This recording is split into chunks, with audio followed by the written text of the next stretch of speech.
حضرت علی کا فرمان ہے، جب بندہ دل کی گہرائیوں سے دعا مانگتا ہے تو اس کی آنکھیں بے اختیار نم ہو جاتی ہیں، تو یہ اس بات کی نشانی ہوتی ہے کہ اس کی التجا بارگاہ الہی تک پہنچ چکی ہے اور قبولیت کے دروازے اس کے لیے کھل رہے ہیں۔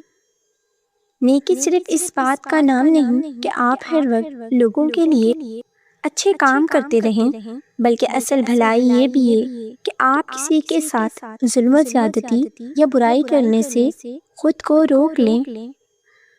حضرت علی سے سوال کیا گیا، انسان کا برائی کی طرف مائل ہو جاتا ہے؟ آپ نے فرمایا، جب وہ اپنے آپ کو دوسروں سے برتر سمجھنے لگے اور دل میں تکبر جگہ بنا لے۔ صبر بھی ایک ایسا گھونٹ ہے جسے سوچ سمجھ کر دوسروں کو پلانا چاہیے۔ لوگوں کو اتنی ہی سختی اور صبر کی آزمائش میں ڈالیں جتنی آپ خود برداشت کر سکتے ہوں۔ کہیں ایسا نہ ہو کہ وہی حالات اگر آپ پر آ جائیں تو آپ کی ہمت جواب دے جائے۔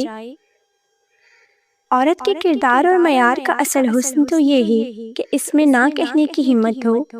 ہر شخص سے بے تکلف گفتگو کرنا عورت کے وقار کو کم کر دیتا ہے۔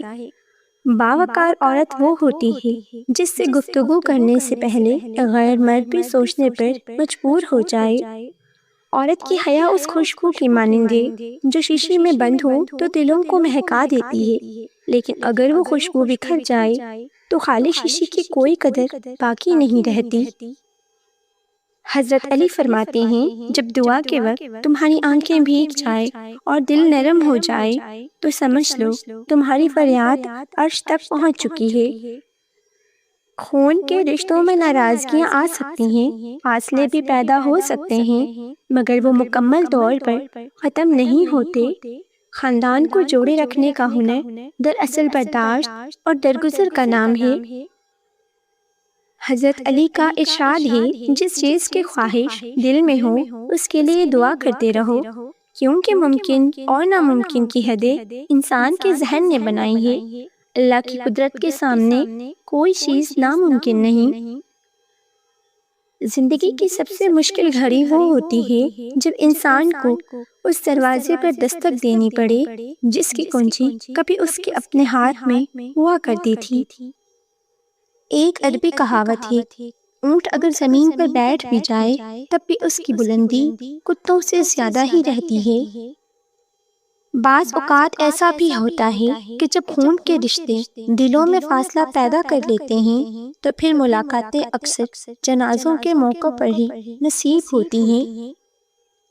کتے کے سامنے اپنا خوف ظاہر نہ کرو اور انسان کے سامنے اپنی مجبوری ظاہر نہ ہونے دو، کیونکہ دونوں اس کمزوری سے فائدہ اٹھا سکتے ہیں۔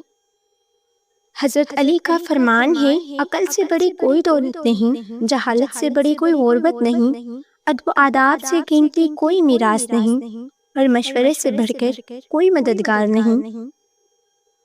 زندگی میں خود کو کسی انسان کی عادت نہ بننے دیں، کیونکہ اکثر لوگ خود غرض ہوتے ہیں۔ جب وہ آپ کو پسند کرتے ہیں تو آپ کی خامیوں کو نظر انداز کر دیتے ہیں، اور جب دل سے اتر جائیں تو آپ کی تمام خوبیوں کو بھی بھلا دیتے ہیں۔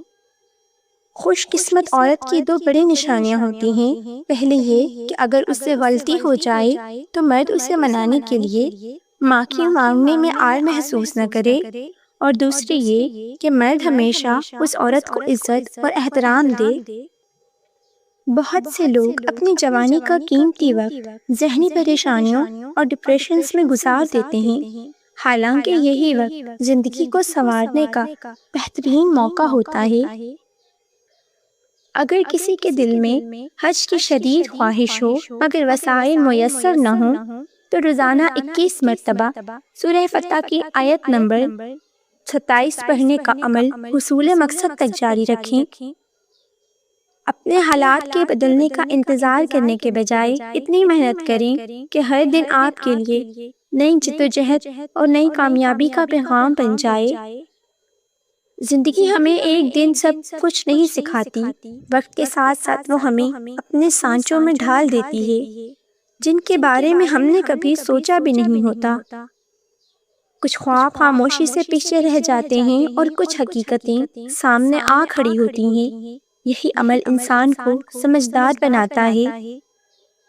جلد بازی میں اٹھایا گیا قدم اکثر پچھتاوے کا سبب بنتا ہے، اس لیے بہتر ہے کہ کام اطمینان اور سوچ کے ساتھ کیا جائے، کیونکہ دوبارہ موقع کام تو دے سکتا ہے مگر زندگی نہیں۔ تجربے زندگی کا سب سے قیمتی تحفہ ہیں، لیکن اس تحفے کی قیمت بھی بہت زیادہ ہوتی ہے، کیونکہ اسے حاصل کرنے کے لیے انسان کو کئی تلخ مراحل سے گزرنا پڑتا ہے۔ وقت پر ہر انسان کو دیا جاتا ہے تاکہ وہ اپنی زندگی بدل سکے، مگر زندگی دوبارہ نہیں ملتی کہ وقت کو واپس لا کر بدلا جا سکے۔ خاموشی ایک ایسی عبادت ہے جس میں نہ کوئی فرشتہ گناہ لکھتا ہے اور نہ ہی شیطان کو اس کی خبر ہوتی ہے۔ اعتماد شیشے کی طرح نازک ہوتا ہے، اگر ایک بار ٹوٹ جائے تو اسے جوڑا تو جا سکتا ہے، مگر دراڑیں ہمیشہ باقی رہتی ہیں۔